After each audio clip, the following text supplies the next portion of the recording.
Boa tarde a todos e a todas. Bem-vindos ao webinar, onde trataremos sobre reflexos penais, econômicos e concorrenciais no comércio de produtos em tempos de pandemia.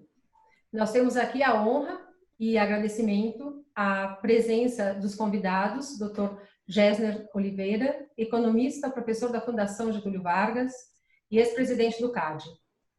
E o excelentíssimo senhor Dr. Antônio Fonseca, PhD em Direito Penal Econômico da Universidade de Londres, subprocurador-geral da República, com atuação no Superior Tribunal de Justiça na área de Direito Público, ex-conselheiro do CAD e sócio fundador da FLAIR Compliance Educação Corporativa. Trataremos aqui sobre os aspectos penais, econômicos e concorrenciais no comércio de produtos em tempos de pandemia. Nós poderíamos aqui ouvir os nossos palestrantes por horas, mas teremos 15 minutos valiosos de cada um e, ao final, teremos condições de responder às perguntas. Com certeza, teremos aqui uma visão clara e ampla sobre os reflexos econômicos, penais, responsabilidades de pessoa jurídica, pública e privada, riscos de flexibilização da legislação no período de pandemia e restrições legais e a atuação do Ministério Público. Com a palavra agora, Dr. Miguel Pereira Neto, sócio fundador do escritório Lacaz Martins Pereira Neto, Gurevitch Chueri, diretor das áreas de contencioso, penal e empresarial. Uma boa tarde a todas e todos. É uma honra, uma alegria, né, estar aqui tendo essa oportunidade, né, de fazer esse webinar, contar com a presença do Dr. Gessner Oliveira, Dr. Antônio Fonseca, agradecer a doutora Rosane Rosolém de Azevedo Ribeiro, né, especialista em direito público, também em direito penal, econômico, a doutora Clara Moura Mazieiro, a doutora Michele, todos aqui, né, participando, e nós tentaremos aqui passar de uma forma mais completa possível, né, não só com relação aos aspectos econômicos da própria economia nacional, não é, essa economia comportamental, não é, e também aspectos não só da economia no geral, da macro, da microeconomia, como também aspectos inerentes aos órgãos mesmo de monitoramento e fiscalização dessa nova fase que nós estamos vivendo, não é? O comércio ele tem se desenvolvido de uma forma flexibilizada, não é? Existem equipamentos de proteção para os hospitais, máscaras, respiradores, e as aquisições acabam, claro, tem as aquisições aqui no Brasil, mas as empresas e também o poder público, diante inclusive da ausência de licitação e tal, devem ter toda a cautela e também devem ter uma documentação, um registro, seja por atas, seja por relatórios, de toda a cadeia negocial. Não só conhecendo os seus clientes, desde importação, clientes de fora do Brasil, né, a forma como estão sendo realizados os pagamentos. Também tem exigências várias hoje de pagamentos à vista, isso dificulta muito as operações pelos órgãos públicos. Também nesse cuidado existem os programas internos aí de integridade, de compliance, hoje também existentes e necessários não só por conta da lei anticorrupção, mas também por conta de exigências de órgãos públicos, não é? Todos atentos, não só a CGU, como o CAD, como o PROCON, como o Ministério Público Federal, Estadual, também como as próprias prefeituras. A Prefeitura de São Paulo criou, inclusive, uma segunda instância, né, para efeito de monitorar e de ter o controle sobre as negociações várias que estão ocorrendo. né? Então, outros municípios também estão criando e também trabalhando muito nesse sentido. Então, nessa situação de que existe uma oscilação no mercado de preços e também escassez de produtos, necessidade de compra fora, quais as garantias e etc. que são necessárias, não é que nós então decidimos realizar esse encontro. Então, agradecendo novamente a presença de todos, vejo aqui nome de vários amigos, colegas, né, antigos de profissão, né, e passo então desde logo a palavra para o Dr. Gésner Oliveira, que discorrerá sobre as características aí do mercado e também na parte do próprio CAD. Então, muito obrigado a todas e todos. Muito obrigado, Dr. Miguel. Uma honra enorme estar aqui. Vocês me proporcionam o privilégio de participar de um painel tão bem preparado, o privilégio de reencontrar o meu amigo e companheiro de CAD, o Dr. Antônio Fonseca, querido Fonseca, estar aqui com vocês. É sempre um prazer trabalhar com o escritório de vocês. E a Lúcia Lamberti, que que chamou a atenção para esse evento, nos aproximou em várias ocasiões. Queria agradecer muito, bem como a equipe que trabalhou numa breve apresentação que eu vou fazer aqui, compartilhar com vocês, se vocês permitirem. E eu, por favor, vocês desliguem o microfone se eu desrespeitar o tempo, viu, Rosane? Fique à vontade para me cortar aqui, Um prazer. para não exagerar na dose. Mas eu vou compartilhar com vocês essa apresentação. Imagino que vocês estejam vendo agora, né? E eu vou maximizar aqui na tela a apresentação. Acho que fica fácil da gente ver. Eu queria chamar a atenção, como a Rosane, o Miguel destacaram, queria chamar a atenção para esse aspecto de uma crise tríplice, né? Que realmente a gente tem a maior crise sanitária dos últimos 100 anos, aparentemente aquela que deverá ser a maior recessão da história brasileira. Ainda não é, porque a gente está no começo dela, né? Mas tudo indica que será a maior recessão, mais profunda.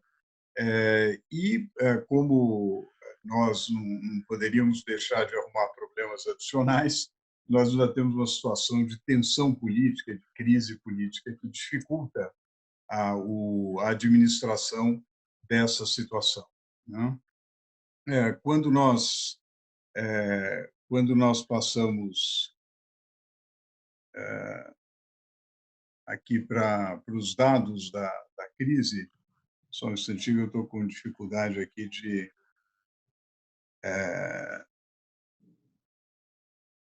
mover o slide aqui.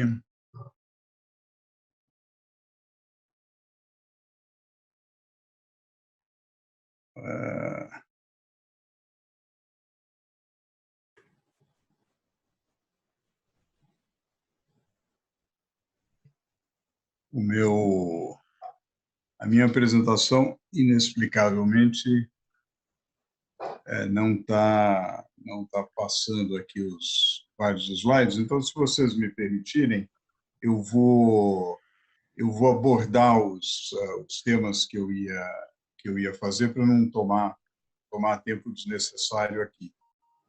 Do ponto de vista da crise sanitária, já é sabido, os dados são os piores possíveis, mas chama atenção quando a gente compara historicamente com as maiores crises sanitárias que o mundo já teve. Chama atenção que nós temos dados de letalidade que são muito inferiores a, por exemplo, o que foi a gripe espanhola, o que foi no passado, no século XIV, a peste bubônica. Nós temos, do ponto de vista de letalidade estrito sensu, um problema que não é tão grave quanto já foi no passado. Porém, nunca foi um fenômeno tão global. Mesmo na gripe espanhola, foi algo que prolongado, que dizimou, dependendo das estimativas, de 20% a 40% da população europeia, porém, não foi um fenômeno tão globalizado como o atual, né? E não gerou uma paralisação tão grande quanto a atual. E aí a gente é levado ao problema econômico. O problema econômico diz respeito à paralisação da atividade produtiva. E o que chama a atenção, há três peculiaridades dessa crise do ponto de vista do efeito econômico. A primeira delas é que você tem uma expectativa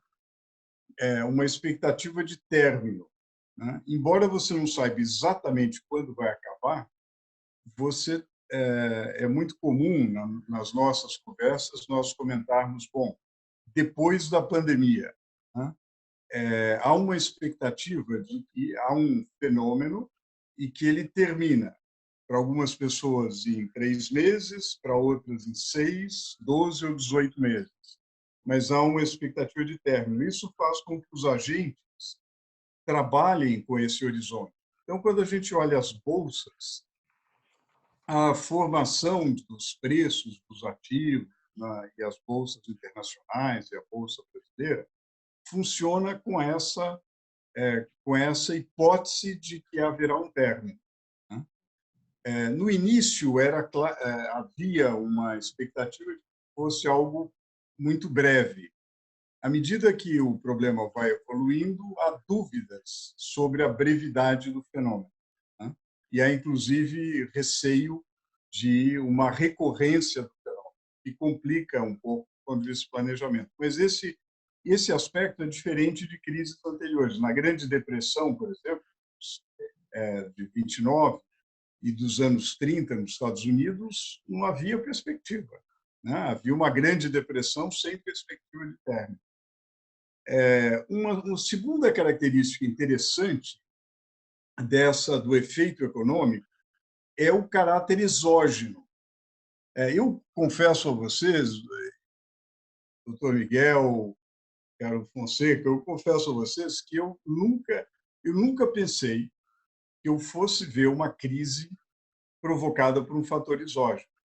Eu acho que todos nós, vivendo no século XXI e tendo vivido uma parte do século XX, herdamos um otimismo no progresso, né? Nós passamos pela Primeira Guerra Mundial, pela Segunda Guerra Mundial, por ameaças de uma guerra nuclear, por vários episódios extremamente sangrentos, mas eu arriscaria dizer que sempre acreditamos no progresso, né? E no avanço da tecnologia, de forma que jamais uma crise seria provocada por um mero vírus, né? Algo completamente externo ao processo econômico, né?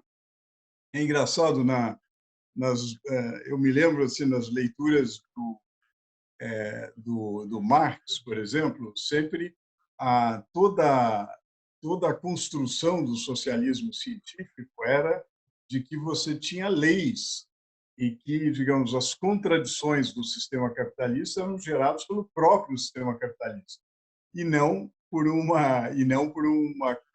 fenômeno exógeno, né?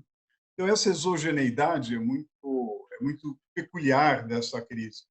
A grande recessão de 2009, 2008, 2009 foi algo gerado dentro do próprio, uma crise de crédito no centro do sistema capitalista. Esta crise é uma crise sanitária lá de uma região de Wuhan, lá em local que provavelmente eu, pelo menos, nunca fui e que nunca tinha ouvido falar.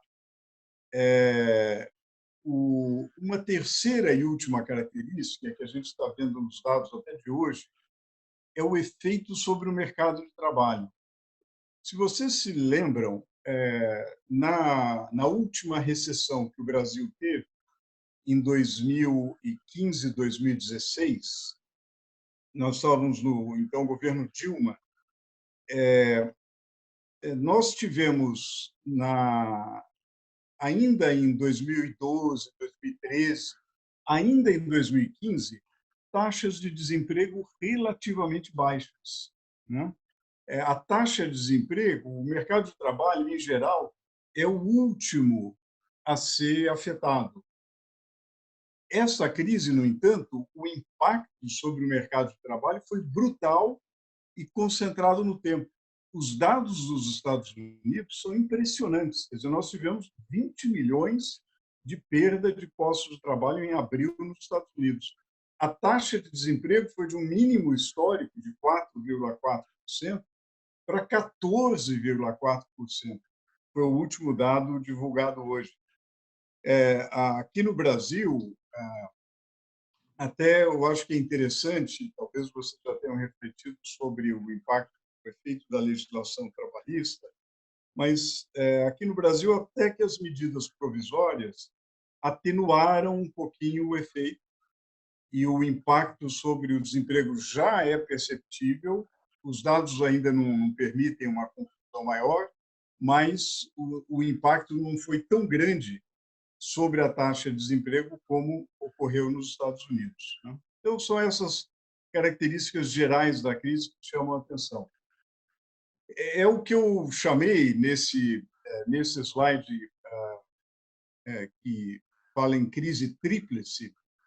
Ele exige uma vacina tríplice, né? Para você enfrentar essa crise, você precisa de 3 coisas. Em primeiro lugar, você precisa de um pacote emergencial para combater os efeitos da pandemia, né? Então, digamos, o antiviral do ponto de vista econômico é esse pacote. Esse pacote até que foi razoavelmente bem desenhado no Brasil e ele tem alguns componentes. Ele tem o componente de preservação do emprego e salário, que são as medidas provisórias que permitem flexibilizar a jornada de trabalho e o salário. Isso, aparentemente, olhando para os dados que a Anfávia divulgou hoje, a gente percebe que, aparentemente, houve uma atenuação do impacto no emprego por hora, né? Para garantir o emprego formal. Depois tem o setor informal. O Corona Voucher, que começou a ser pago nos últimos dias, que gerou todas as filas nas agências da Caixa Econômica, etc., constitui algo como 3 vezes o Bolsa Família. Quer dizer, é um programa social bastante expressivo. É claro que R$ 600 para aguentar várias semanas, talvez vários meses, é muito pouco. Mas, de qualquer maneira, digamos, essa ideia de transferência de renda é fundamental. O que me parece que ainda está capenga no nosso pacote emergencial é, de um lado, o crédito às pequenas e médias empresas, né? Porque o sistema bancário está líquido, ele tem liquidez e, felizmente, o nosso sistema bancário é robusto. Mas é claro que, quando o risco aumenta muito, quer dizer, óbvio, qualquer um de nós que estivesse sentado num comitê de crédito em um banco, obviamente, colocaria restrições a dar dinheiro para uma empresa cujo faturamento caiu 90%. E também não tem uma perspectiva de recuperação muito rápida, né? Então, eu acho que, para conseguir fazer isso, o Banco Central precisa intervir mais diretamente no mercado. Na legislação que foi aprovada, permite a intervenção do Banco Central, mas exige uma classificação de risco por agências de risco que, infelizmente, não é a realidade de milhares de pequenas e médias empresas do Brasil que continuam sem crédito e dificilmente poderão sobreviver, né? Então, eu acho que aqui nós temos um problema a ser resolvido. Outro problema que vocês certamente estão acompanhando é o problema da ajuda aos estados, né? O programa de ajuda aos estados está, digamos, ele é razoável, ele é legítimo, porque a arrecadação dos estados, sobretudo o ICMS, a arrecadação dos municípios, sobretudo o ISS, despencaram, já estão despencando. E uma compensação é razoável. O problema é que os estados e municípios no Brasil têm uma administração fiscal, infelizmente, muito frágil, muito ruim. A situação fiscal da maioria dos estados é crítica. Consequentemente, não dá para, digamos, você precisa ter alguma medida que garanta que, dando essa ajuda, você vai ter alguma contrapartida.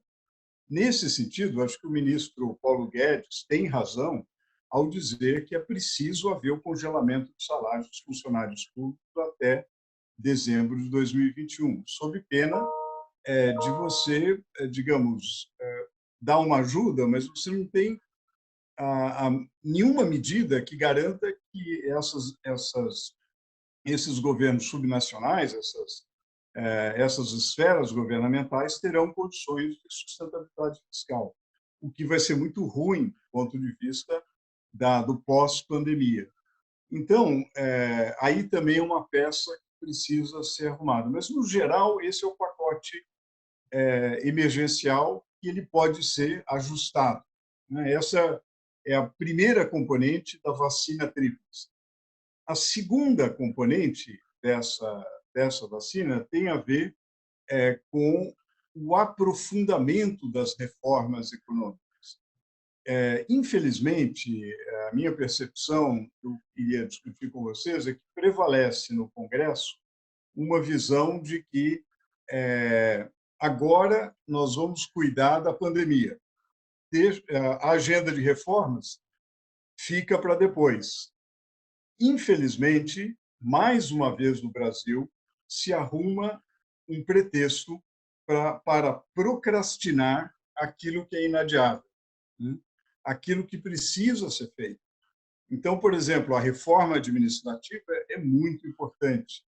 Alguns marcos regulatórios precisam ser aprovados. Por exemplo, o marco regulatório do saneamento, uma nova lei geral das concessões. Tudo isso é fundamental para melhorar o ambiente de negócios e reduzir o risco regulatório para estimular o investimento. E, no entanto, o que prevalece, pelo menos até agora, é uma noção de, não, vamos fazer aquilo que é emergencial, depois a gente fala em reformas. Eu acho que isso é um grande equívoco, né? Essa segunda componente nos leva à terceira e última componente da vacina tríplice, que é a ideia de que, olha, não dá para pensar num pacote de investimentos porque o Estado não tem dinheiro e o setor privado também não, e não quer investir, etc. Mas a economia não vai recuperar espontaneamente. Vai ser muito importante um estímulo. Agora, a gente não pode voltar ao passado, a gente não pode voltar ao governo Roosevelt e falar no New Deal ou ao plano Marshall do pós-guerra, simplesmente porque o Estado não tem esses recursos. Então, a gente tem que fazer algo novo, de parceria de setor privado e setor público, muito provavelmente não através de PPPs estrito sensu, que exigem recursos fiscais e contrapartidas por parte do Estado, mas de concessões comuns, que podem ser estimuladas, e há muito apetite para investimento no Brasil, em vários setores de infraestrutura, desde que haja uma regulação transparente, estável, independente, né? Então, é nisso que a gente precisa trabalhar para acelerar o programa de concessões. Então, muitas vezes eu ouço, olha, com a pandemia, esquece a agenda de reformas. Acho que é um equívoco. Muitas vezes eu ouço, com a pandemia, vamos esperar porque não dá para pensar num pacote para infraestrutura. Pelo contrário, eu acho que para a gente gerar os empregos tão necessários hoje, é preciso um investimento. Porque, vejam, o consumo das famílias não vai crescer porque as famílias estão apavoradas, endividadas e empobrecidas. O gasto do governo também não vai crescer, ou pelo menos não deveria crescer, porque o Estado já está quebrado. As exportações, infelizmente, não vão crescer, porque o comércio internacional tem uma tendência de retração nesse momento, com uma exacerbação do protecionismo. Logo, para nós recuperarmos, é preciso aumentar o investimento. Esse investimento não vai ocorrer na indústria de transformação, porque a capacidade ociosa, a falta de demanda. Ele só pode ocorrer onde há gargalos, onde há excesso de demanda, que é na infraestrutura. Então, aí que eu acho que esse é o terceiro componente fundamental para a gente crescer. E tem uma parte, e para que isso seja possível, é muito importante a questão, digamos, das regras de mercado, do ambiente de negócios.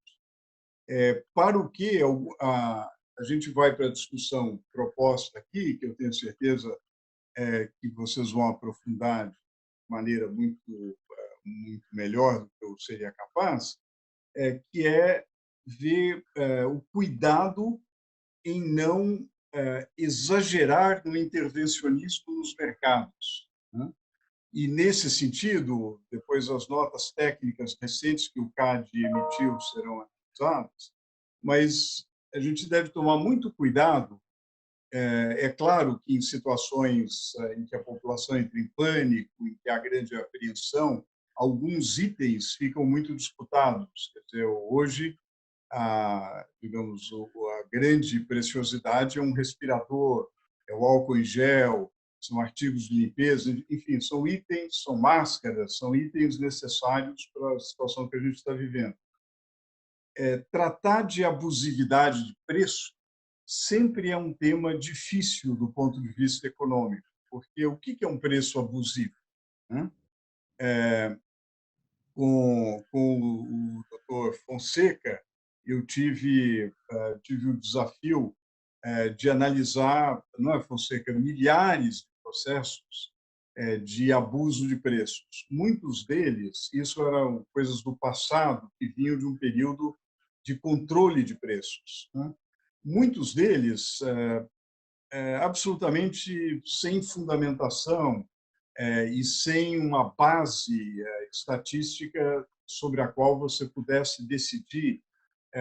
Então, a gente precisa tomar muito cuidado, porque muitas vezes as oscilações de preço respondem à, digamos, a famosa lei da oferta e da procura. Há, naturalmente, um deslocamento da demanda muito grande diante da pandemia, há uma restrição de oferta e, naturalmente, aí você tem um aumento de preço que você deve olhar com muito cuidado.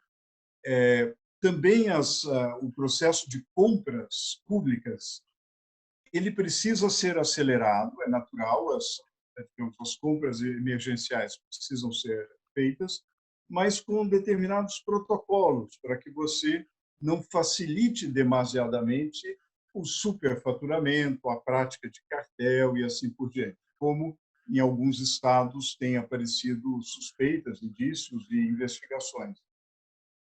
Eu acho que a pandemia nos dá uma oportunidade de aprender e de inovar, né? Essa pandemia coloca o seguinte desafio: é preciso acelerar os processos burocráticos no Brasil, né? Acelerar, por exemplo, as compras governamentais. Agora, é claro que você, ao mesmo tempo, precisa garantir o controle. Então, essa combinação, essa harmonização entre controle e agilidade é fundamental. Eu acho que uma visão do CAD criteriosa a esse respeito, como, aliás, eu percebi nas notas técnicas recentes, me parece uma boa abordagem, né? Me parece um caminho interessante a ser seguido. Em alguns mercados que já são, no mundo inteiro, regulados, como é o mercado de medicamentos, eu acho que o cuidado deve ser maior ainda, porque já há uma regulação existente, é preciso tomar cuidado para não gerar normas que sejam contradições com o que já existe e gerar distorções adicionais. Então, eu acho que também vai exigir o cuidado. Mas a pandemia, ela coloca claramente um problema de bem público e de externalidade, ou seja, de falha de mercado. E, consequentemente, requer uma intervenção do Estado, mas a gente claramente precisa evitar falhas de Estado que acabem sendo maiores do que as falhas de mercado. Então, eu acho que é preciso intervir, mas sempre com muito critério, de maneira pontual, cirúrgica e temporária, né? Para que a gente possa garantir regras estáveis e a segurança dos investidores. E isso é fundamental porque nós precisamos melhorar a qualidade da regulação do Brasil para estimular o investimento. A nossa tese é que esse investimento deve ocorrer na infraestrutura, e para que isso aconteça, e sobretudo numa situação como a atual no mundo, é preciso ser muito convincente, é preciso realmente convencer os investidores que, olha, o Brasil não só é um mercado virgem, porque, por exemplo, na área de saneamento, metade da população não tem acesso à coleta de esgoto, que é uma tragédia, mas que é uma grande oportunidade empresarial também. Não só tem uma grande oportunidade, como o nosso sistema regulatório é razoável, é estável, é transparente e é regido por órgãos técnicos. Eu acho que isso é essencial para aumentar o investimento, e sem o aumento do investimento a gente não consegue recuperar a economia. Então, doutor Miguel, doutora Rosane, são essas considerações, as provocações aí que eu tenho certeza que quem vai falar depois de mim vai colocar pontos muito mais importantes e profundos, mas eu acho que a pandemia requer inovação, né? E eu sempre tenho citado o Edgar Morin, um pensador que chama atenção e recentemente deu uma entrevista para duas situações, dois comportamentos diante das grandes crises. Um comportamento é querer se livrar logo da crise e voltar para o status quo ante, né? Então, eu quero voltar ao meu conforto no qual eu estava e que tudo funcionava antes desse novo coronavírus atrapalhar tudo. E um outro comportamento que me parece, digamos, melhor, que é o comportamento, ou pelo menos mais realista e que avança, que é o comportamento, bom, quais são as novas soluções? Como conciliar transparência e agilidade, controle e agilidade nos processos de compras governamentais?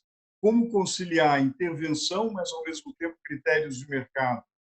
Como reunir, de um lado, um pacote de infraestrutura, como foi feito no passado, tentado no governo Dilma, feito no governo Geisel, mas sem mais estatismo, com a parceria do setor privado. São essas inovações que a gente precisa para recuperar a economia. Muitíssimo obrigado aí pela oportunidade. E desculpem que a apresentação ficou travada aqui por razões que eu não consigo explicar, talvez seja o novo coronavírus, mas eu vou deixar disponível aí a todos os participantes. Agradecemos a fala percussiente do Dr. Gésner Oliveira.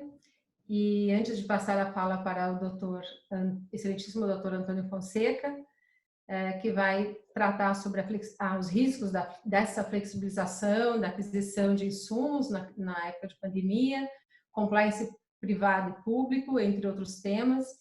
Eu gostaria de registrar quase 150 ouvintes do nosso webinar e lhe passo a palavra, excelentíssimo Dr. Antônio Fonseca.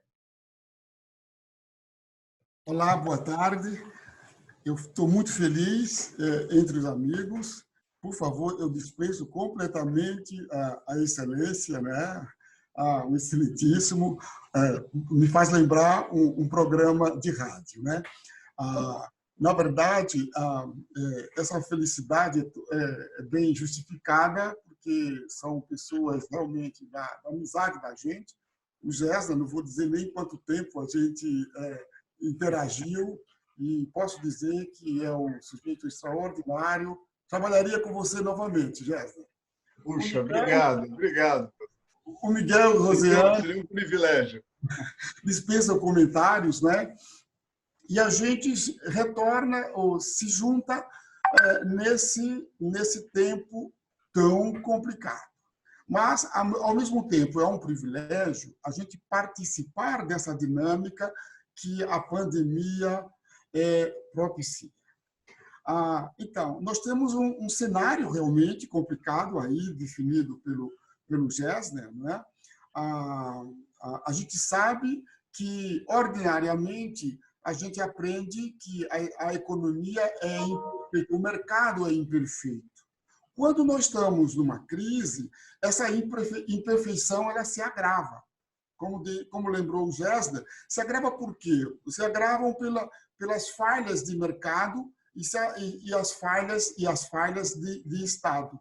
É impossível a gente fugir dessa dicotomia exatamente nesse momento.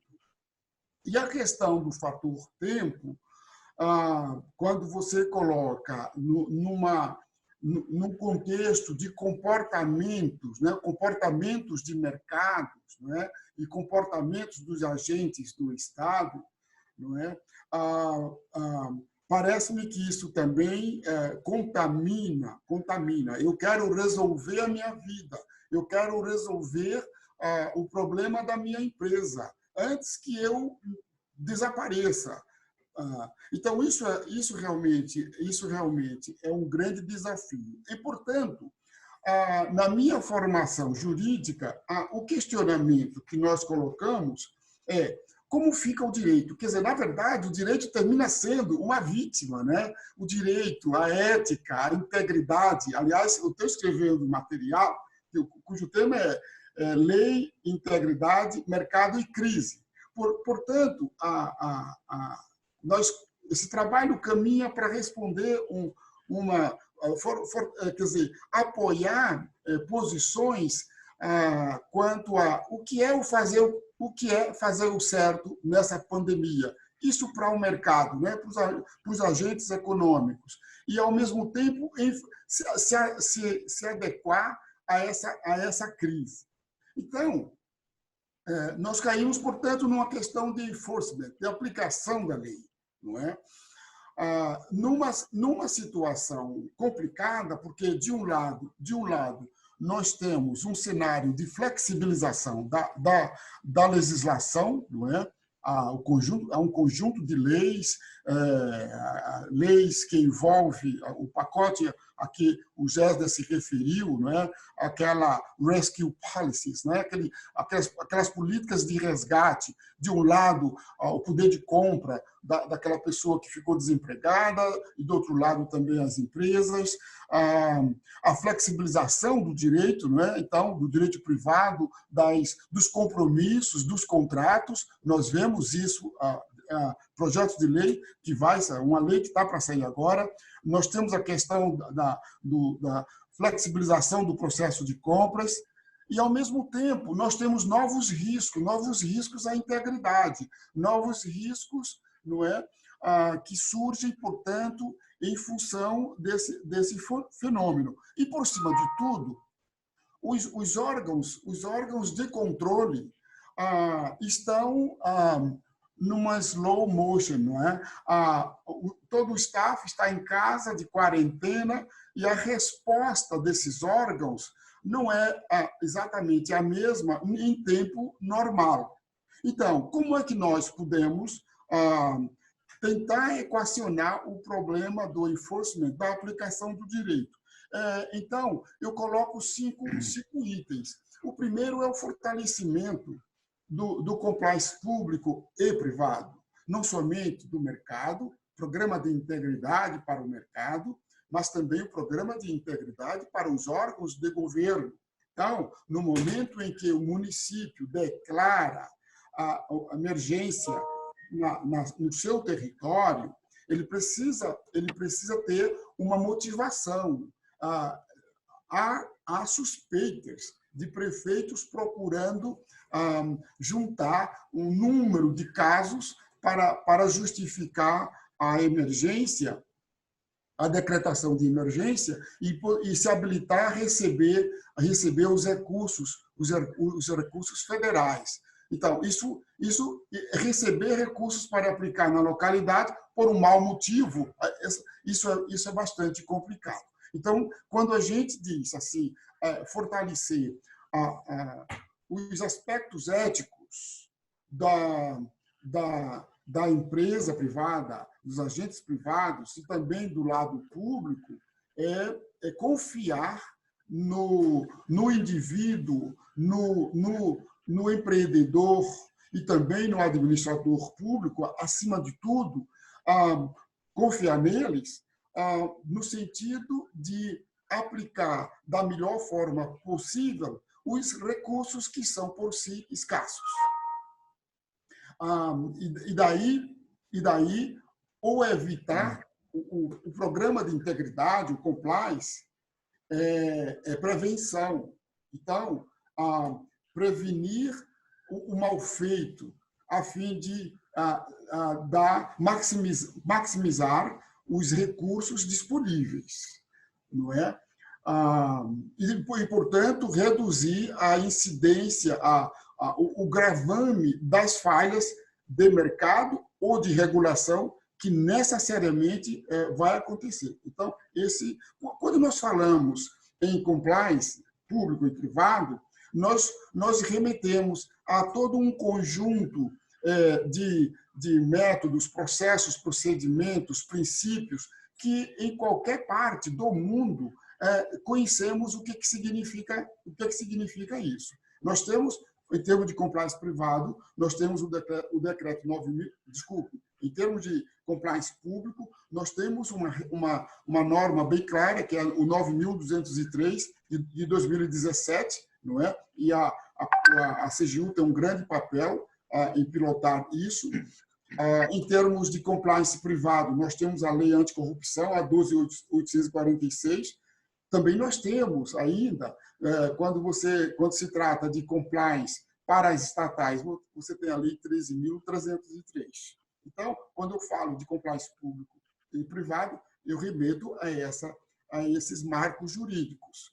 Obviamente que alguém pode dizer, bom, na crise, você acha que a empresa, com grande dificuldade, ela vai pensar em compliance?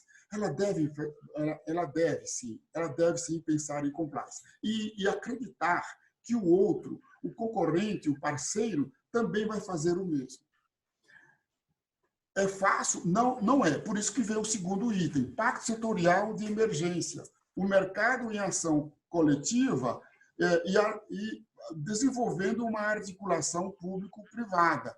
Então, eu lembro o papel das entidades que congregam os vários setores. Elas podem contribuir enormemente para que os deveres de compliance, não é, dos dois lados, público e privado, realmente sejam observados. Isto é, aquele juízo individual, primeiramente, ele seja observado. Se individualmente o município, a empresa tem dificuldade, então nós temos uma instância, não é, de coletividade que pode com condições olhar para isso. Pacto setorial de emergência. Nós temos vários exemplos. A própria Transparência Internacional investe muito nisso, mas recentemente mandou um texto para o governo americano chamando a atenção para os novos riscos e os problemas relacionados com abusos, não é, no mercado e do ponto de vista do Estado. O terceiro item, salvaguardas no dia a dia dos negócios. O consultor jurídico, o advogado, na hora que ele vai orientar o seu cliente, ele precisa exigir do outro. Olha, a minha empresa ela tem o maior prazer de fazer negócio com você, mas o pressuposto é a integridade, é a transparência, é o compliance. Não necessariamente você precisa conferir se o compliance do outro tem efetividade ou não, mas se no momento, né, no contrato, você parte do pressuposto de que o outro está comprometido com isso, adiante, no caso do abuso, é mais fácil você tanto lidar com a prova quanto lidar com a responsabilidade de quem cumpriu ou realizou um mal feito. O quarto item diz respeito à preferência pelas soluções não judiciais de litígio. Observem bem, o que uma autoridade antitrust terá que fazer diante de uma questão de abuso de preços. Abuso de preços é mais fácil uma autoridade reguladora tratar disso do que uma autoridade antitrust. A análise econômica desenvolvida pela autoridade antitrust ela não é bem apropriada, não se adequa àquele constrangimento do caos. A autoridade antitrust precisa ter tranquilidade para analisar o mercado e buscar a verdade. Então, geralmente, a resposta não vem rapidamente. Por isso que as soluções não judiciais, isto é, nós queremos dizer que as câmaras de conciliação e transação elas estão muito mais preparadas para dar uma resposta quando se trata de falhas de mercados e de regulação que você precisa resolver. Assim que começou a crise, em março, não é? Agora no mês de março, houve uma euforia imensa entre os profissionais que fazem esse trabalho de conciliação, transação, não é? As câmaras disseram que agora chegou a nossa vez. E logo depois eles ficaram frustrados. Por quê? Porque ninguém quer perder, não é? Ninguém quer perder. Por exemplo, no contrato de locação, o advogado que tem a sua sala, o seu espaço de trabalho que ele aluga, portanto, só que agora ele fechou, ele vai para o proprietário e diz o seguinte: olha, nós gostaríamos de conversar, está fechado agora, nós gostaríamos de suspender o pagamento, nós gostaríamos de ter um desconto. Só que o proprietário talvez ele dependa daquele rendimento para sobreviver, para pagar as suas contas. Então, nesse primeiro momento, a transação, a conciliação, ela não está sendo bem aceita. Numa área está sendo bem aceita, na área trabalhista. Qual é a minha interpretação? É que na área trabalhista, primeiro, o impacto é maior e você precisa resolver rapidamente, sim. Segundo, existe um patrocinador, que é a lei, que é o Estado e o próprio mercado. Já há algum tempo está envolvido com essa questão de dar a resposta às soluções das questões trabalhistas. Então, no âmbito trabalhista, a resposta tem sido boa. E agora nós estamos percebendo que os tribunais estão num esforço enorme para incentivar as soluções não judiciais de conflitos. Porque nas soluções não judiciais, o custo de transação é muito menor. Os economistas gostam muito de falar do custo de transação, não é?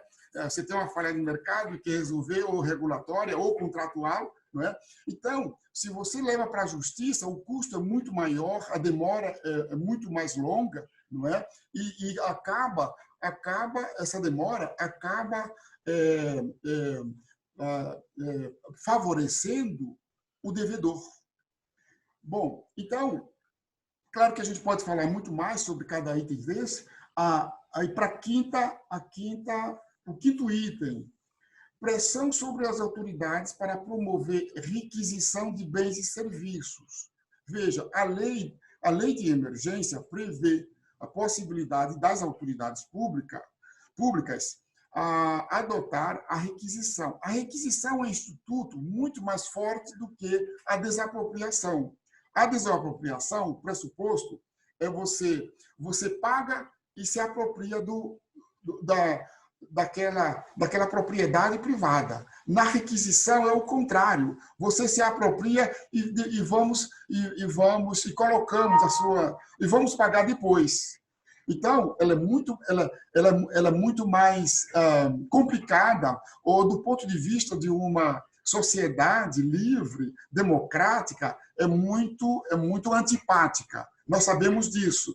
Por isso que é importante que essa pressão sobre as autoridades para efeito de adotar, eventualmente, a requisição, vamos dizer que até agora isso não tem sido uma situação que necessitasse, mas nós não sabemos aonde vamos chegar, até quando essa crise vai e o quanto ela vai se agravar. Pode ser, sim, que a requisição do governo, não é? Ela não olha para as eficiências do mercado, ela vai resolver o problema de imediato, não é? É uma resposta, não é a resposta ideal, não é? Mas ela pode ultrapassar todas as burocracias de uma transação judicial, por exemplo.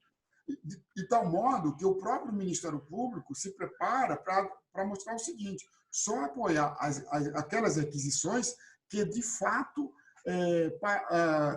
tiverem um fundamento bem sólido. Por exemplo, não é qualquer coisa, tem que ser um bem e serviço que seja essencial à solução do problema da crise, da crise sanitária, né? E também ela precisa partir de um pressuposto de que de fato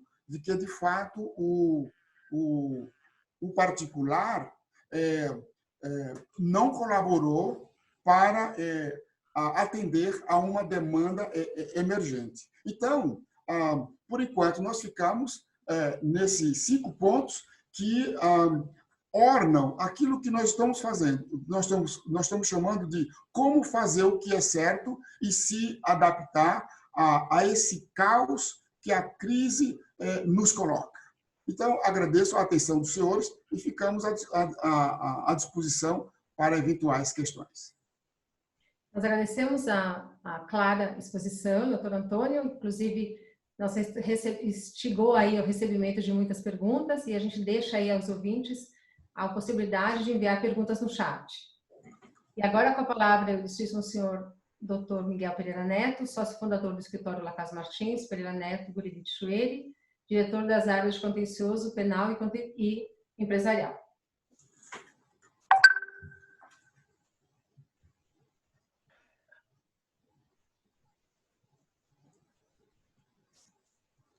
Não te ouvimos, Miguel. Acione o som. Aqui. Eu queria pedir a licença para alterar a ordem. E para eu, na verdade, gostaria de fazer um apanhado no final sobre a fala de todos. Eu acho que está sendo o conteúdo está sendo muito bom e, na verdade, o conteúdo tem se complementado aqui. Então, eu gostaria de ouvir antes a doutora Michele Rosa, a doutora Clara, né? Aí, no final, depois delas, eu voltaria para fazer essa abordagem, né? Então, eu gostaria de pedir a gentileza aí para a doutora Rosane, por favor. Então, vou passar para a doutora Michele Rosa, sócia da área societária concorrencial, para dar sequência ao webinar. Vamos lá. Bom, eu queria contar um pouco com relação à nossa vivência, em relação à atuação do CAD nesse momento de pandemia. E aí eu vou pedir licença para tratar de um ponto específico, porque obviamente a atuação do CAD ela é muito mais ampla do que isso, mas a gente vai focar aqui até por uma questão de tempo, na questão da prática de preços abusivos, né?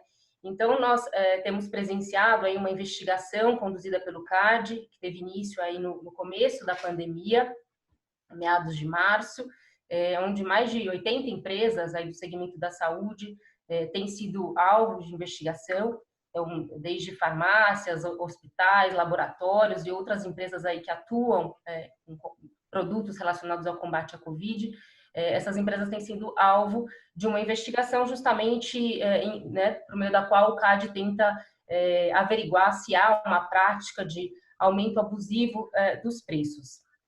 E aí surge justamente a pergunta, né, dos nossos clientes: o que é preço abusivo? Como se caracteriza um preço abusivo? Qual é o papel do CAD em relação se é uma infração, né, se é um ilícito, qual é o papel do CAD em relação a isso? Poderia o CAD, por exemplo, fixar um preço, né, o preço do meu produto? Enfim, surgem aí diversos questionamentos. A primeira informação que eu gostaria de passar é que isso já é consolidado, enfim, na jurisprudência, doutrina, em toda a literatura do CAD, é que o preço abusivo por si só, ele não caracteriza uma infração à ordem econômica. A gente fala em infração à ordem econômica em decorrência da prática de um preço abusivo quando associada a alguma outra infração, alguma outra conduta. Então, por exemplo, quando decorre de um abuso de uma posição dominante de mercado, uma alta barreira a novos entrantes naquele mercado, ou se causa uma restrição ou uma limitação à livre concorrência. Então, nestes casos, sim, nós poderíamos estar diante de uma infração à ordem econômica. Outra pergunta que a gente tem ouvido bastante dos clientes há um percentual previsto em lei, ou enfim, no qual o CAD se balize para dizer se o meu aumento de preço é ou não abusivo? E a resposta é não, não há. Essa análise ela é feita caso a caso. Nós acreditamos que nessa investigação, atualmente conduzida pelo CAD, a gente terá aqui será um trabalho muito árduo do CAD, porque a gente está numa situação totalmente atípica, né? Uma coisa numa situação normal, nós averiguarmos se há um aumento de preço abusivo, onde nada mudou, não há uma racionalidade que justifique um aumento de preço, um aumento de custo, enfim. Aqui a gente está falando de um momento de pandemia, onde tem diversos fatores, né, impactando, desde a mudança do comportamento da lei da oferta e da demanda, a questão do custo logístico dos produtos, né, temos cidades aí com lockdown e tal, tudo isso interfere na questão da definição do preço. Então, realmente, a gente acredita que o CAD terá um trabalho muito árduo pela frente na definição da abusividade, né, nesses aumentos de preço. Mas, de toda forma, também é importante deixar bastante claro aí para todo mundo que está escutando que o CAD ele é um órgão fiscalizador e de forma nenhuma ele intervém nas relações né, privadas e tampouco na decisão com relação ao preço praticado, né? Ele intervém, sim, no caso em que o mercado ele não é capaz de se autorregular. Aí, sim, seria necessário uma intervenção maior dessa autoridade antitruste, né? Uma outra atuação que a gente tem acompanhado do CAD, bastante interessante, são as emissões das notas técnicas, né, comentadas aí pelo Sr. Gessner, com relação a alguns projetos de lei. Então, nós temos os projetos de lei que tratam aí de tabelamento de preços para determinados produtos. Um deles, inclusive, prevê uma possibilidade de maior intervenção estatal para fixação de preços. E o CAD, por meio dessas notas notas técnicas aí, que são emitidas pelo Departamento de Estudos Econômicos do CAD, ele já se manifestou de forma bastante categórica, no sentido de que qualquer forma de fixação de preços, tabelamento de preços, cap price, tudo isso, nada disso é benéfico do ponto de vista concorrencial, né?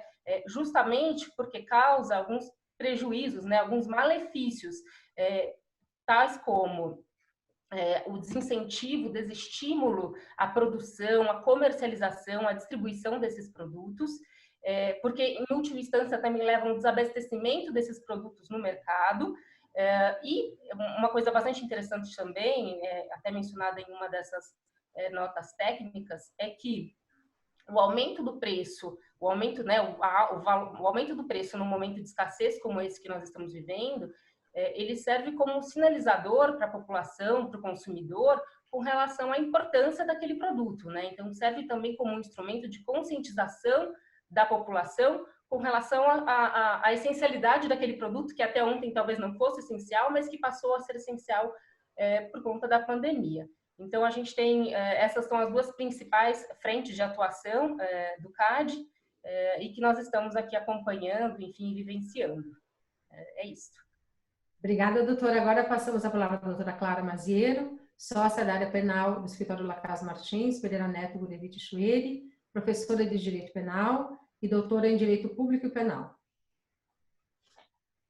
Olá, boa tarde, muito obrigada, doutora Rosane. Gostaria de agradecer aí a fala brilhante, né, dos nossos convidados, do doutor Miguel, que fez a abertura, contextualizando o nosso tema, a doutora Michele, né, que colocou muito bem aí os aspectos societários e concorrenciais que envolvem esse tema. Bom, e aí, para mim, né, sobra aquela pergunta sempre, né, mas e preço abusivo é crime, né? Eu vou ser preso, vai ter flagrante? E, bom, a resposta é, né, desafiadora também, né? Imagina se para um economista dizer se existe preço abusivo e qual é o critério, imagino que sobra para penalista, né, que vai pegando ali os conceitos a partir das áreas, né, correlatas. Para a gente é muito complicado, né? Mas, por outro lado, o direito penal, e a gente precisa lembrar, ele exige uma tipicidade muito clara, né? Ele exige uma legalidade muito evidente. O sujeito precisa saber, afinal de contas, o que é crime e o que não é, porque, afinal, o objetivo do direito penal é que as pessoas evitem cometer uma conduta criminosa. Para eu evitar aquela conduta, eu preciso saber exatamente que conduta é essa, né? Então, eu preciso de clareza do legislador. E parece que não está havendo muita clareza, né? Eu digo isso porque a gente tem assistido operações policiais, né? Existem aquelas delegacias do consumidor, parece que querem, né, aparecer nesse momento, né? Fazem operação junto ao PROCON, vão em farmácia, prendem, né, o funcionário que está ali, por identificação de algum preço abusivo. Quer dizer, a gente tem assistido isso, infelizmente, aqui no escritório, claro, graças a Deus, não aconteceu nada, né, parecido, mas a gente recebe notícias, né?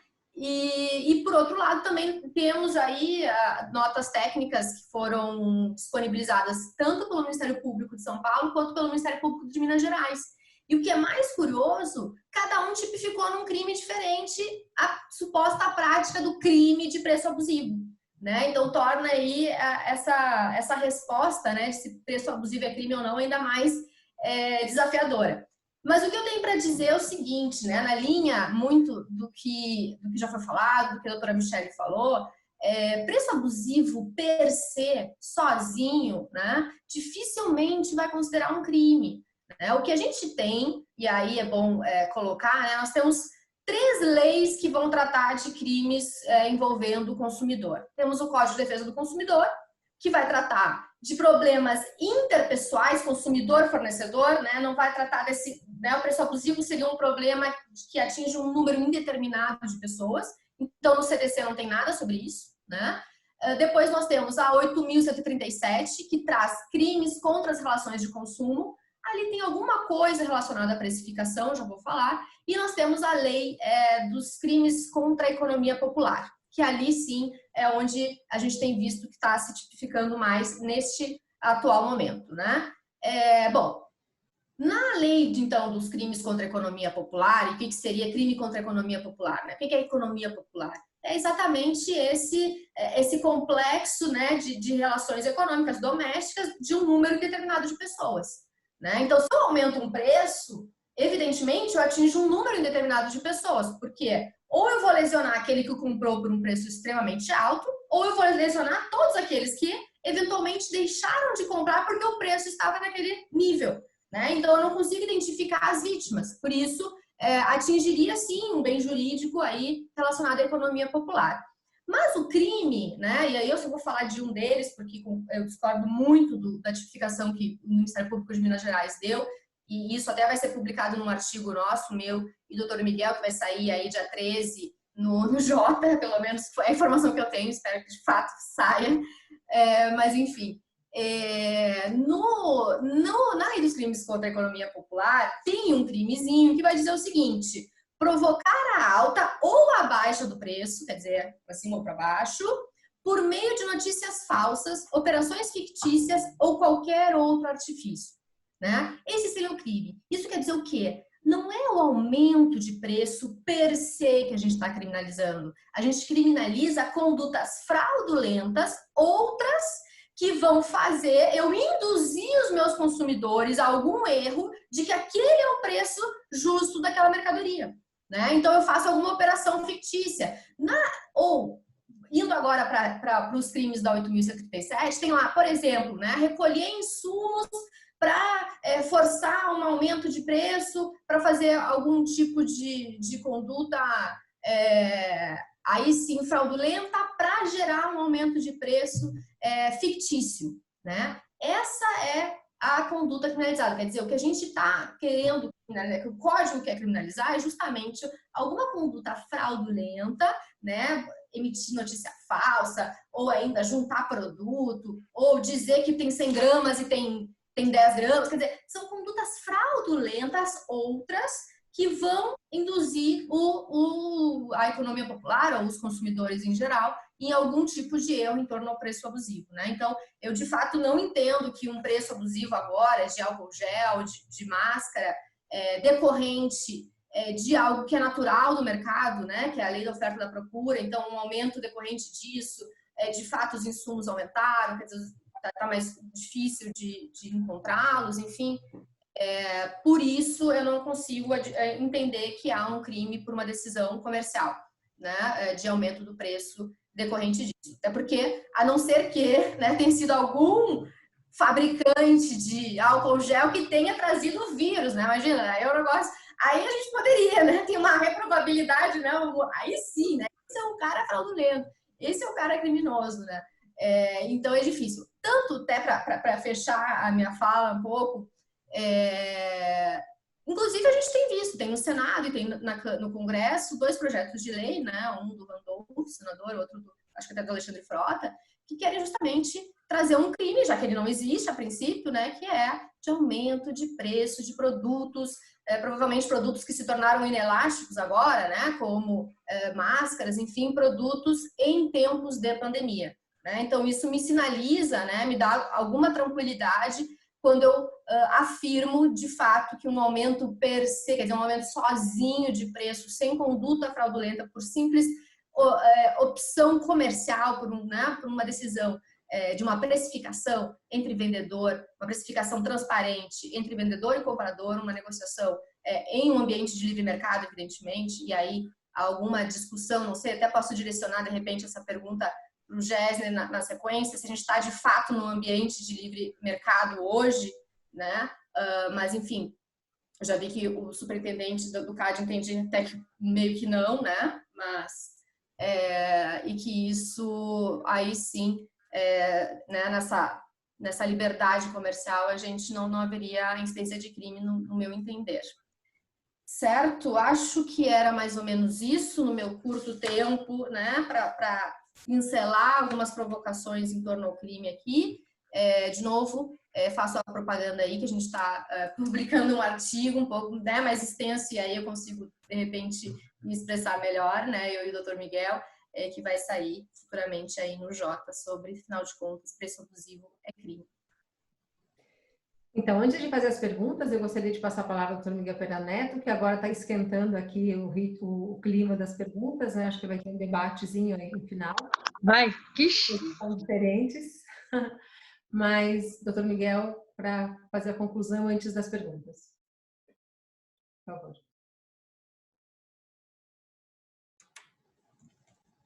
Som. Som. Primeiro, parabenizar, né, Clara, Michele, o Gessner, o Dr. Antônio, né, pelas falas que trouxeram aí grandes esclarecimentos. A gente realmente vê o quanto é necessário que as empresas, não só no setor público como privado, adotem todas as cautelas e todos os registros e todo o acompanhamento das diversas relações existentes na cadeia de negócios nessa fase de... Isso não envolve única e exclusivamente, claro, a legislação de direito econômico anticoncorrencial.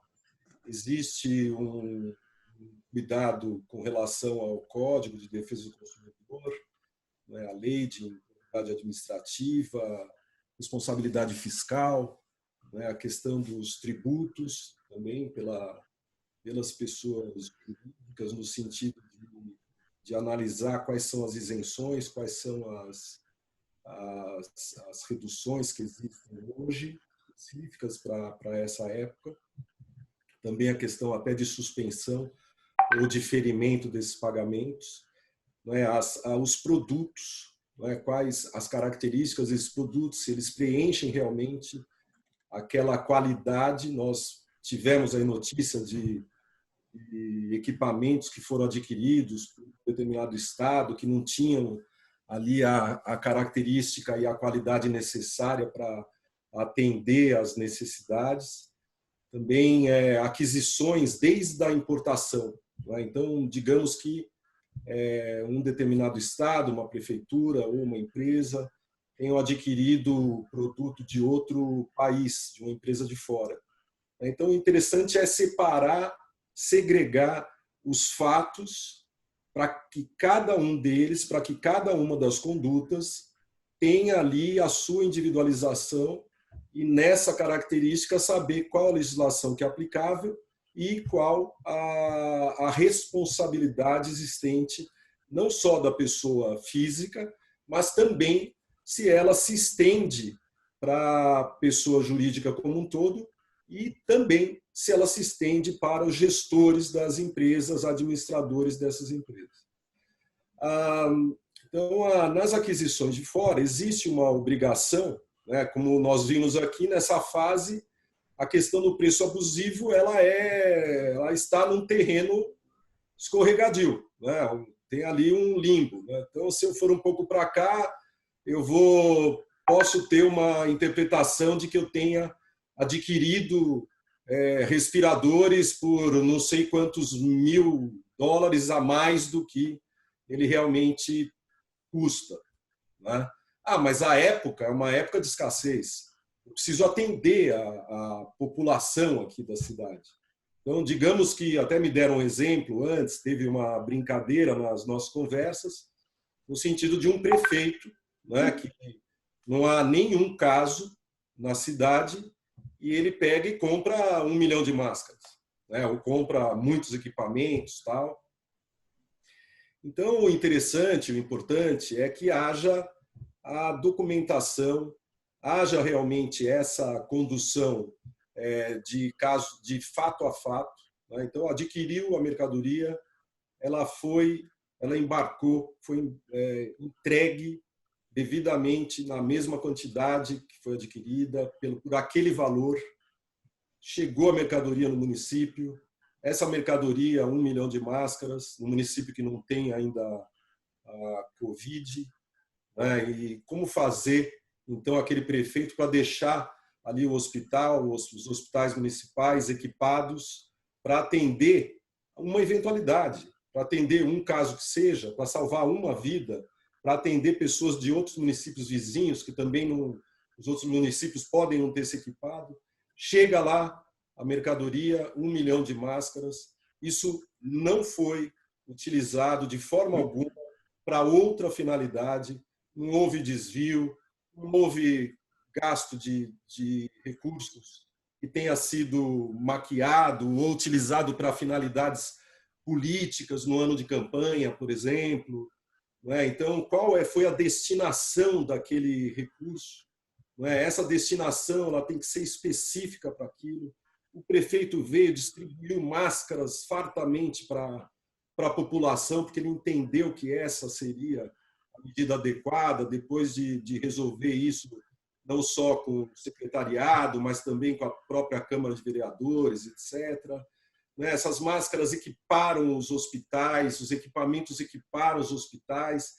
O prefeito, então, o governador, atingiram ali o seu intento do quê? De preservar a segurança o máximo que ele pudesse, numa situação de premente necessidade, numa situação de urgência, numa situação que envolve realmente uma escassez, um aumento de preços e tal. Então, os órgãos, na verdade, os órgãos não só sancionadores, como próprios TCU, CGU, né? Todos editaram, inclusive, orientações para que haja uma transparência muito maior nessas relações. Esses órgãos eles também têm que ter toda a cautela. A partir do momento que a empresa, que a pessoa física, que os órgãos públicos tenham adotado todas essas precauções, eles estarão realmente preparados para atender às necessidades e às intimações também, as notificações que haja, e terem isso devidamente apropriado para qualquer tipo de necessidade.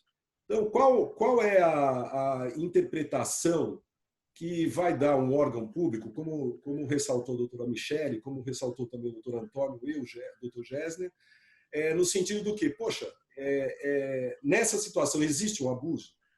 Não é? Eu tenho que aferir precisamente isso. Qual a liberdade que o mercado traz? Não é? Intimei, recebi uma resposta. Essa resposta veio realmente, houve aqui todo o cuidado, todos os procedimentos legais foram adotados. Isso traz um alerta, na verdade, para as empresas, também para os entes públicos, no sentido de eles se socorrerem de assessoria que seja eficaz. Para quê? Para não só orientar todas as pessoas com relação a legislações aplicáveis nas determinadas fases dos negócios que sejam realizados, e também estruturar essas empresas com os contratos corretamente elaborados, com cláusulas que prevejam ali um eventual descumprimento, né? Tem exigências de pagamentos antecipados, por exemplo. Como vai fazer um órgão público para pagar antecipadamente um fornecedor de outro país? Poxa, vou ter que utilizar de uma carta de crédito de importação de um determinado banco, né? Vou ter que saber se a empresa lá de fora vai aceitar essa condição. Algumas empresas acabam também contribuindo de alguma forma, ao invés de carregar aviões para outros países, acabam atendendo aqueles países que têm uma necessidade, né? E então exigem o quê? Ao invés de exigir o preço todo, exigem 20%, um percentual antecipado. Como que o gestor público vai se garantir de eventual responsabilidade por ter realizado um pagamento dessa forma? Qual é o risco que ele vai assumir? O que é mais arriscado? Ele colocar a população numa situação absolutamente deficitária, já que ele encontrou aquele equipamento que era necessário, né? Trazendo esse equipamento, ele vai se sentir absolutamente tranquilo, porque a questão humanitária ela sobrepõe a todas as outras. Claro que existe um tempero que deve ser realizado com relação às cautelas, até que ponto que a responsabilidade, né, de um funcionário ou de um agente público que tenha cometido alguma prática ilícita ali naquela cadeia, puxa, naquela cadeia negocial, escapou ali uma determinada prática. Isso tem que ser individualizado pela empresa, no primeiro lugar, que deve proceder de uma forma eficaz com seus programas de integridade, documentar isso, ter aquele procedimento interno na empresa. Esse procedimento também deve ter cautelas, porque para saber até que ponto que essa apuração e também essa apenação ali daquele que atuou de forma indevida pode ou não ser procedida. Então, tem aspectos que envolvem não só a justiça do trabalho, como também a própria lei anticorrupção, porque a empresa pode ter cumprido todas as suas obrigações e ela não está sabendo o que está acontecendo lá no município, no governo e tal. Então, a partir daquele momento, poxa, eu cumpri todas essas determinações, assim, dizendo pela empresa. A empresa cumpriu todas as determinações, ela não tem o mínimo conhecimento de que haja algum tipo de desvio, algum tipo de irregularidade, algum tipo de improbidade que esteja sendo realizada depois.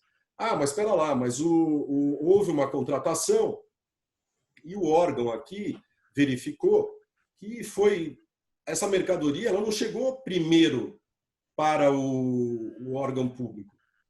Essa mercadoria veio do exterior e quem adquiriu essas mercadorias foi uma empresa privada. Essa empresa privada comprou lá um teste ou uma máscara, ou seja lá qual equipamento, e agora os testes são muito necessários e a gente vê que tem uma oscilação de preços enorme. Então, chegou a mercadoria para a empresa privada e ela, então, se aproveita da situação de ter a mercadoria para vender para alavancar, para aumentar muito o preço numa diferença daquilo que ela realmente comprou do exterior. Não, mas existe uma liberdade no mercado.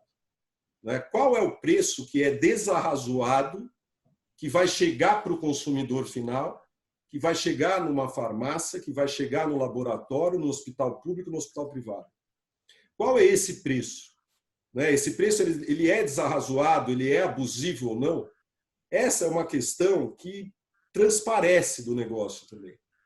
A gente sabe quando existem. Tanto é que essa semana, inclusive, houve buscas e apreensões, houve, inclusive, prisão. Mas essas buscas e apreensões elas têm que seguir estritamente a legalidade. Uma investigação não pode iniciar com uma busca e apreensão, por exemplo. Tem que ter uns elementos indiciários que tragam essa possibilidade. Essa medida ela não vai ser adotada pelos órgãos sem que haja uma decisão judicial que determine a realização da prática desses atos de exceção, como são as buscas, como são bloqueios de bens e também prisões. Então, existe todo um regramento e isso carece de acompanhamento técnico, jurídico, para a solução dessas questões. A empresa que detectou uma determinada irregularidade, ela deve publicar isso. Ela deve publicar isso como um fato relevante. Ela deve comunicar à autoridade máxima competente. Existe uma obrigatoriedade de essas comunicações serem realizadas.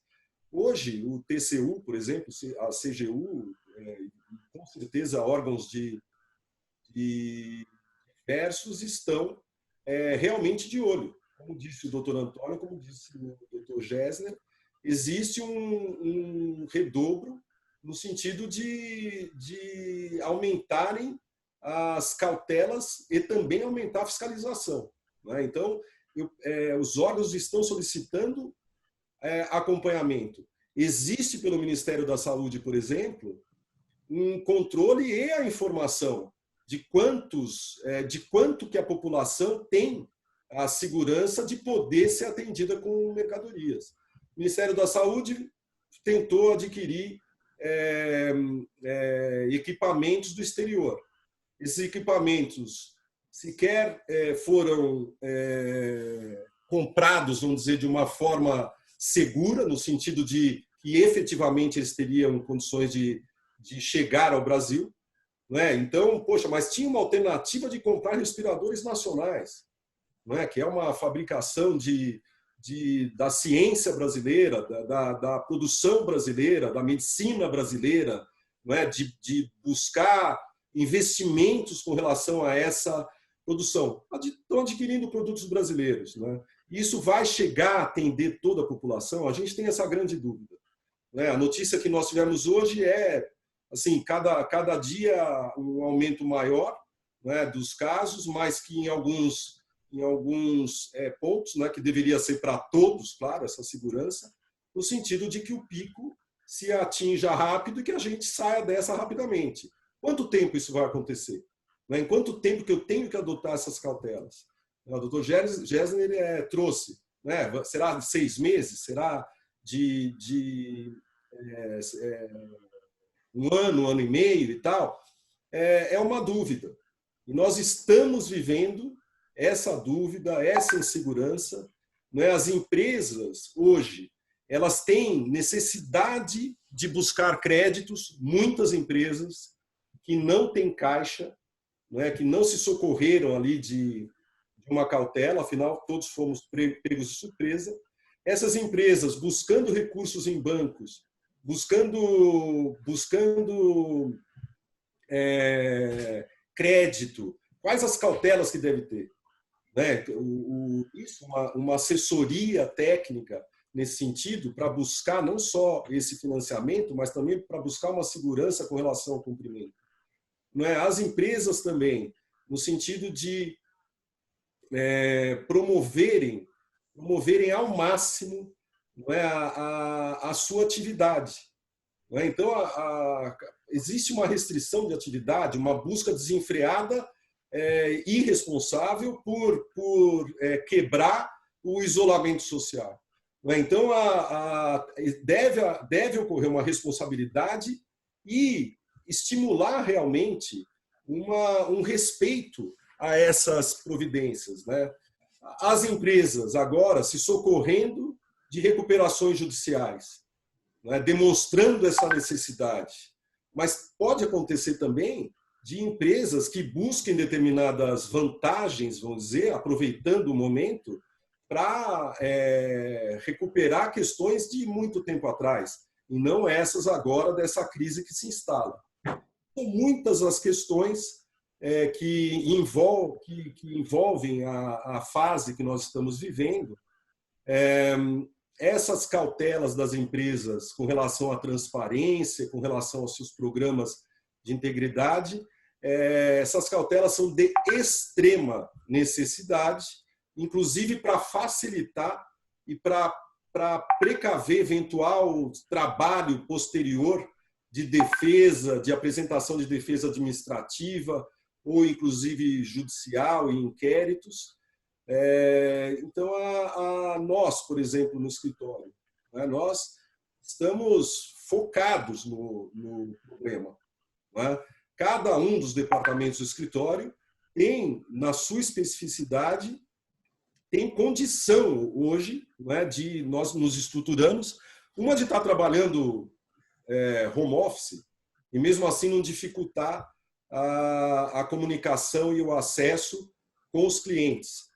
Nós nos colocando à disposição dos clientes em todas as necessidades, não só no início da documentação referente aos negócios, mas também posteriormente a isso.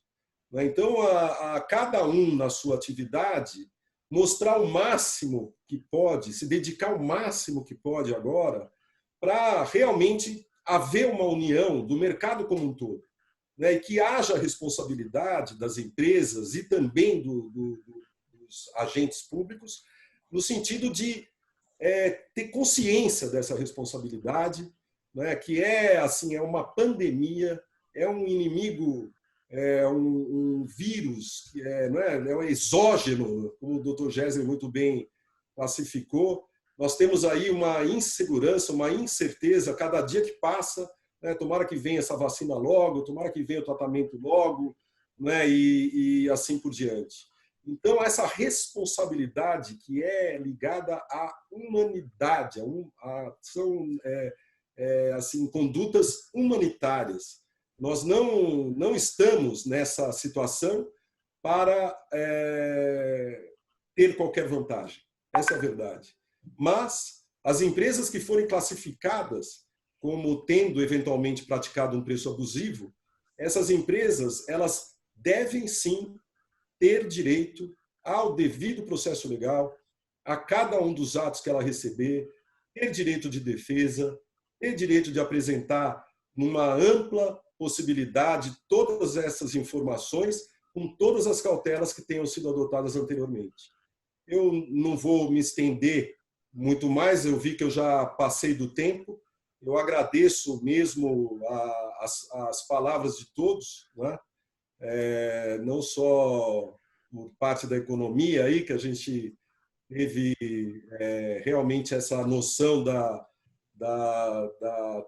tríplice, né? da vacina tríplice aí que tenha para o mercado, né? Como que, né? A gente vê o dólar lá no topo, né? A inflação lá embaixo, é até uma dicotomia do que acontece normalmente, né? Acho que essa situação pandêmica ela traz incógnitas para o próprio economista, para o próprio mercado como um todo, essas perdas gigantescas que houve em várias atividades, né? Então, eu pessoalmente, né, assim como todos os integrantes do escritório, todas as integrantes do escritório, e eu gostaria de agradecer a cada um, inclusive, pela dedicação que tem tido nesses dias, nesses meses aí que se passaram, e eu tenho certeza que a gente vai vencer essa fase em grande estilo.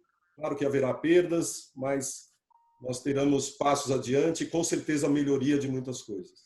Agradeço à doutora Rosane e passo novamente a palavra para a sequência dos nossos trabalhos. Muito obrigado.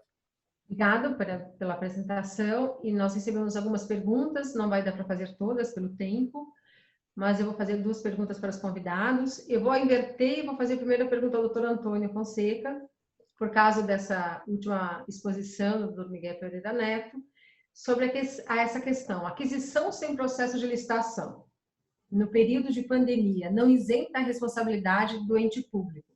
Partindo dessa premissa, quais são as limitações, as responsabilidades, no caso de aquisição de insumos em municípios que não têm casos de pandemia?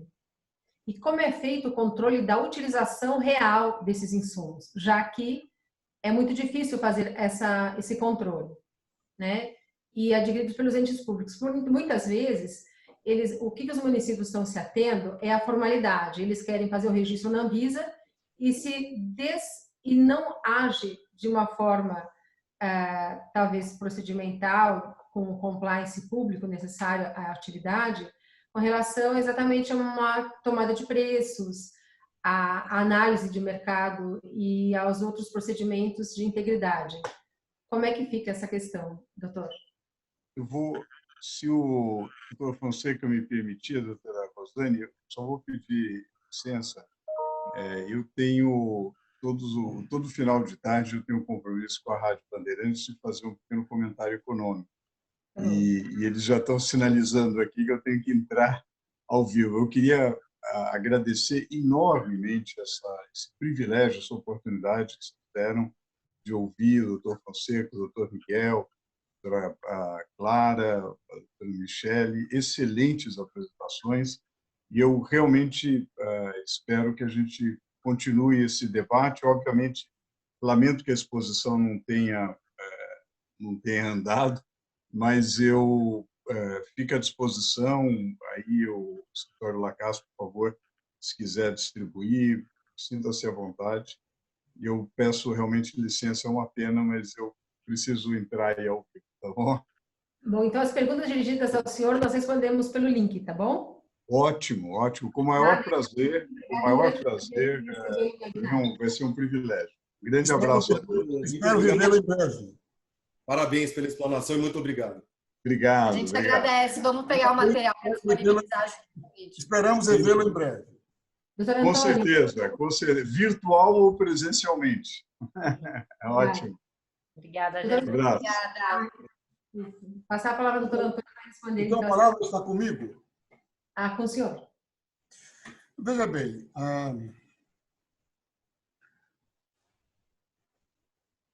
eu achava que a questão seria sobre abuso. Eu estava com a resposta na ponta da língua. Não, mas ela também inclui o abuso do poder econômico também. Então. Isso. Ora, Essa seria a segunda pergunta. De repente, por causa da flexibilização das compras, então, com relação àquela cartilha do TCU, a questão do abuso de preço. Então, se o senhor puder responder as duas perguntas, eu não faço a seguinte. ok, então eu vou inverter. Começo pelo abuso de preço. Tá bom.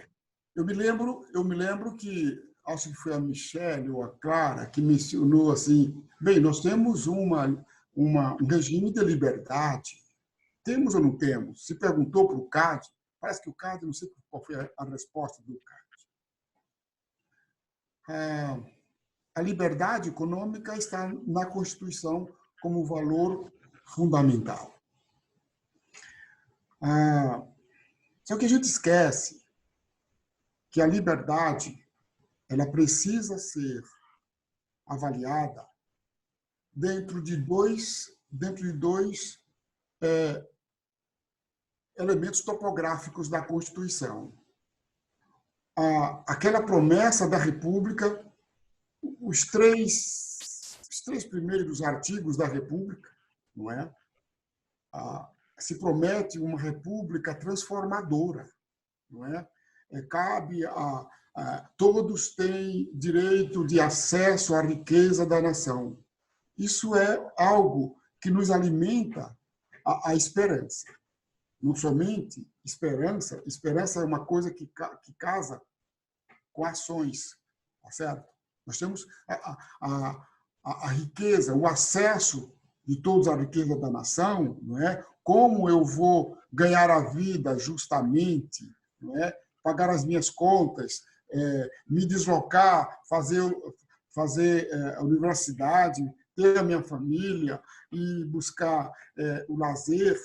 Isso não é algo que cai do céu. E eu não preciso esperar que o Estado me dê isso. Eu tenho que buscar isso. Eu tenho que fazer por onde alcançar isso. Mas a Constituição ela promete isso. A República promete isso.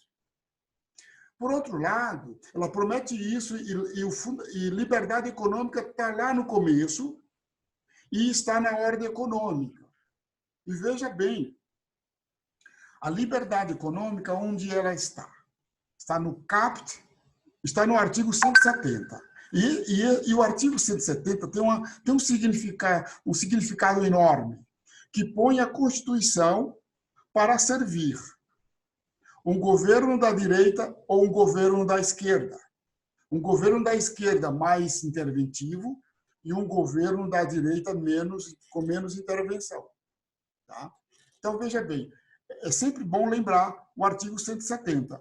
A ordem econômica, fundada na valorização do trabalho, na livre iniciativa. Olha, a valorização do trabalho vem antes da livre iniciativa. Livre iniciativa, a liberdade diante do Estado. Tem por fim assegurar a todos existência digna.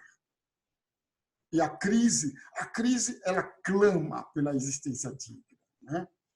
Conforme os ditames da justiça social, que está lá na promessa da República.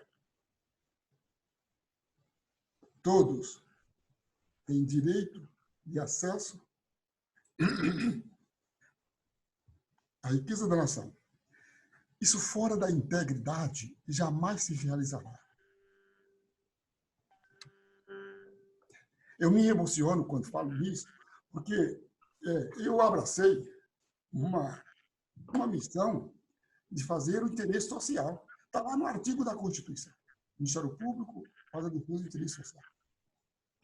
Então, a justiça social, observados os seguintes princípios. Aí vem todos aqueles princípios, a liberdade, a livre concorrência, que é a liberdade diante dos outros concorrentes, não é? Diverso de liberdade de iniciativa, não é?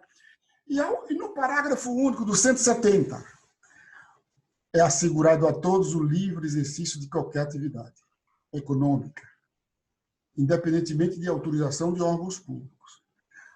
O acréscimo faz toda a diferença, salvo nos casos previstos em lei. Nós temos um regime de liberdade econômica? Temos, só que ele passa no momento em que o juiz supremo, a suprema autoridade administrativa, seja lá quem seja ele, reconhece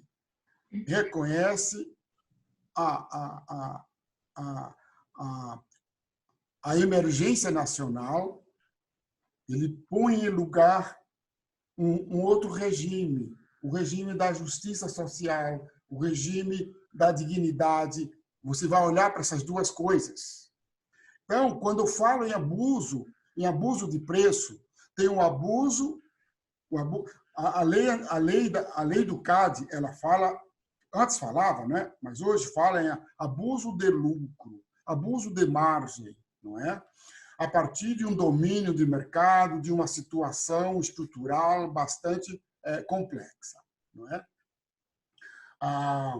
Mas temos a lei que diz, a Michelle, ou a Clara, lembrou a lei da economia popular, que diz o seguinte: olha, é crime você cobrar, valendo-se da situação de premência.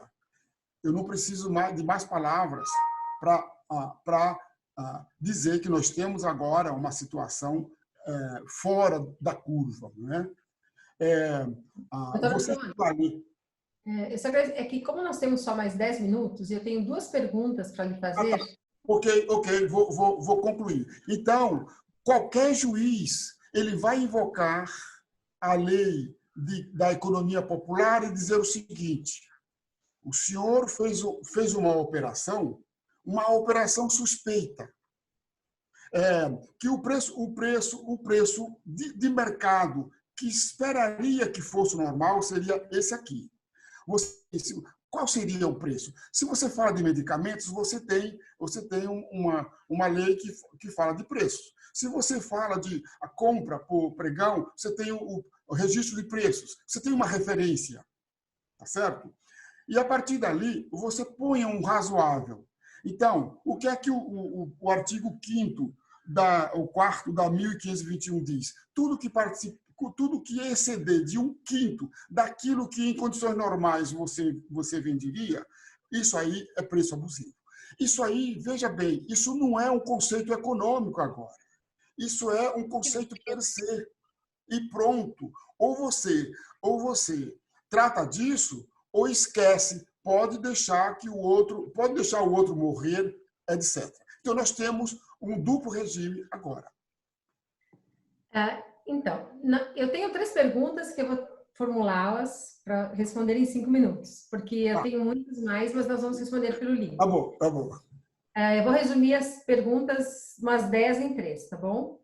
No cenário brasileiro, com relação aos riscos da economia, após o período emergencial, ponto de vista de flexibilização da legislação, as responsabilidades dos agentes públicos e privados, nas contratações e aquisições, e mesmo no caso que a lei flexibilize a aquisição de bens e insumos, o agente econômico responde pelos atos da prática de preços abusivos e cartel, e essa questão do suspensão da prescrição, no caso dos prazos para procedimentos perante o CAD.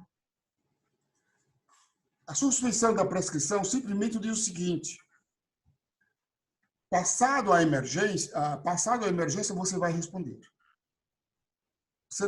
O prazo é como se ele não corresse, tá? Não corresse durante esse prazo. Você vai responder. Passado esse período, em que a gente torce para que seja breve, né? E a gente possa sobreviver para contar a história e buscar uma sociedade realmente, né, brilhante, que este Brasil merece, você pode responder, você pode como deve, não somente como pode, como deve responder. Obviamente que qualquer advogado habilidoso, não é, consegue alterar aí. Porque na crise, o que é que se espera? Na crise você espera que cada agente ele ofereça o melhor para que a sociedade possa fazer a travessia ao menor custo possível. Isto é o sentido da emergência. E essa é a minha resposta. Muito bem. A boa prática e boas ações. Não tenha dúvida, porque, veja bem, faz parte. Quando nós colocamos, se você imaginar o bem essencial, sobretudo aquele bem que depende de muita tecnologia, possa invocar a aplicação do artigo 219 da Constituição, que orna esse conceito de dignidade e de atendimento àquela situação de desespero. Então, você precisa do capitalismo consciente. A gente acredita no capitalismo consciente, não é? Então, essa é uma Constituição poderosa, porque ela pode abraçar tudo isso. Muito obrigada. Eu passo a palavra para o Daniel para encerrar o webinar, agradecendo a todos pela participação. 2 minutos. Para mim ou para ele? Bom, 2 minutos. Existe, claro, uma preocupação assim, em vários sentidos, cautelas e tal, né, de tudo que foi aprendido aqui, na verdade, todas as informações muito precisas e também valiosas. É claro que existe essa necessidade de que haja um acompanhamento, né, não só negocial, como documental. A questão da prescrição, os órgãos têm aí também as pessoas de direito privado, têm as instituições funcionando, não só o judiciário, mas os órgãos estão funcionando, claro que com uma deficiência, mas eu espero que isso não dure até o prazo prescricional, claro, né? Então vai ter tempo aí para adotar as medidas, claro que algumas ficam prejudicadas e assim. Eu acho que a grande mensagem que a gente recebe é essa, é a da transparência, é a dessa nova sistemática, né, que vem já se desenvolvendo há muitos anos. Né, a lei anticorrupção é de 2013, né, ela surgiu por um clamor anticorrupção, queremos, né, encontrar o corruptor. Acabou sendo uma lei que criminaliza ali a pessoa jurídica com sanções administrativas, deixa um pouco a própria pessoa física ali na mão, até desatendida, mas existem os acordos de leniência, existem outras medidas que podem ser adotadas. Então, a mensagem que fica é essa: nós continuamos, né, ativos, todos na sua competência, cumprindo a sua missão de fazer o melhor para a sociedade e evitar abusos, tanto do lado, obviamente, dos negócios, mas também ponderar com relação às medidas que sejam adotadas pelo poder público. Eu agradeço imensamente a presença de todas e todos, doutor Antônio Fonseca, o doutor Gessner, toda a assessoria, doutora Rosane, doutora Michele, doutora Clara. Foi uma imensa satisfação e uma alegria enorme. Eu acho que o tema merece que seja marcado até outros, eventualmente, né? Então, boa sorte a todos, muita saúde, muita força, muita fé. Muito obrigado. Obrigada. Boa noite. Boa noite.